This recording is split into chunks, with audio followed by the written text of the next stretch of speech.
નમસ્કાર દર્શક મિત્રો, જનરપન ન્યૂઝમાં આપણું સ્વાગત છે। અમરેલીના અમે તમને પહેલાં એક ન્યૂઝ બતાવ્યા હતા। તેમાં બેંક કર્મચારી પર 3 શખ્સો ફોર વ્હીલરમાં આવે છે અને તેની પર જીવલેણ હુમલો કરે છે। આ સમગ્ર મામલો તો અમરેલી લાલિયાના મોટા કાંકરેજ ગામ પર થયેલ બેંક કર્મચારી પર જીવલેણ હુમલાની। હવે આ ત્રણેય આરોપીઓને પોલીસે પકડી પાડ્યા છે અને તમે જોઈ શકો છો કે આ પોલીસે તેમને આફ્ટર બિફોર કરાવ્યું છે। એટલે પહેલાં મારતા પહેલાં આ એટલી ક્રૂરતા બતાવતા હોય છે આ લોકો, અને પછી જ્યારે પોલીસ એમને જાહેરમાં ઉઠબેસ કરાવે છે। એની વિસ્તારથી વાત કરવામાં આવે તો લાલિયા તાલુકાના કાંકરેજ ગામે મધ્ય સહકારી બેંકના કર્મચારી ઉપર જીવલેણ હુમલો કરનાર ત્રણેય શખ્સોની ધરપકડ પોલીસે કરી જાહેરમાં ઉઠક બેઠક કરાવી કાયદાનું ભાન કરાવ્યું। લાલિયા તાલુકાના કાંકરેજ ગામે થોડા દિવસ પહેલાં એક મધ્ય સહકારી બેંકના કર્મચારી પર થયેલા હિચકારી હુમલાના બનાવમાં પોલીસે કડક કાર્યવાહી કરી છે। પોલીસે હુમલો કરનાર ત્રણેય આરોપીઓની ધરપકડ કરી ઘટના સ્થળે લઈ જઈને તેમનું જાહેરમાં સરકસ કાઢ્યું હતું।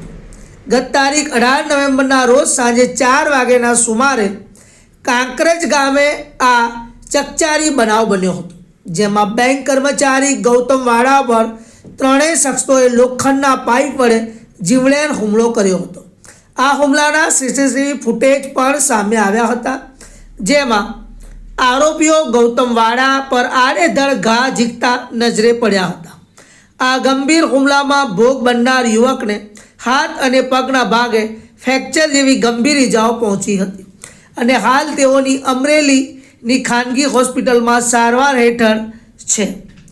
પીઆઈ એમડી સાડુકે તેમજ લીલિયા પોલીસ ટીમની ત્વરિત કાર્યવાહી બનાવની ગંભીરતાને ધ્યાને લઈ પોલીસે તપાસનો ધમધમાટ શરૂ કર્યો હતો અને ગણતરીના કલાકોમાં જ ત્રણેય આરોપીઓને ઝડપી પાડેલા હતા। પકડાયેલા આરોપીઓ દેવકુ વાડા, લઘુવીર ગીડા, નાગરાજ વાડા હોવાનું જાણવા મળેલ છે।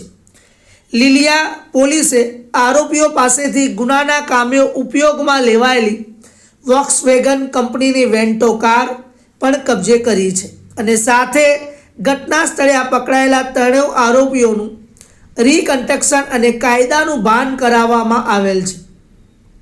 પોલીસ કાફલો ત્રણેય આરોપીઓને લઈ કાંકરેજ ગામે ઘટના સ્થળે પહોંચ્યો હતો। પીઆઈ એમડી સાડુકે અને અન્ય પોલીસ કર્મીઓની હાજરીમાં ગુનાનું રીકન્સ્ટ્રક્શન કરવામાં આવ્યું હતું। સમાજમાં ગુંડાગીરી કરનાર તત્વોમાં કાયદાનો ડર રહે તે હેતુથી પોલીસે આરોપીઓ પાસે સ્થળ ઉપર જ ઉઠક બેઠક કરાવી હતી અને કાયદાનું ભાન કરાવ્યું હતું।